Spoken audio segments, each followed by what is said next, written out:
আসসালামু আলাইকুম বন্ধুরা, আমি রাব্বির জন্য একটা চমৎকার পিসি বিল করলাম। আর এখানে প্রত্যেকটা কম্পোনেন্টস কিন্তু ওর নিজস্ব পছন্দ। দেখতে পাচ্ছেন এখানে processor i5 10 generation processor, motherboard হচ্ছে আসুসের 510, র্যাম নিয়েছে 2টা 8GB 8GB করে 16GB। তারপরে এখানে দেখতে পাচ্ছেন পাওয়ার সাপ্লাই 550 ওয়াটের পাওয়ার সাপ্লাই, SSD 256GB।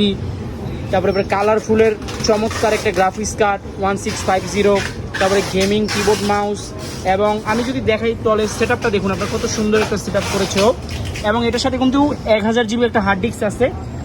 আর এখানেও মাউস প্যাড একটা গিফট পেয়েছে উপহার হিসাবে। তাছাড়া আমরা দোয়া করি যাতে ওর পিসিটা ভালো কাজে ব্যবহার করে। এবং ওকে দেখতে পাচ্ছেন ও মনিটর নিয়েছে, এই মনিটরটি।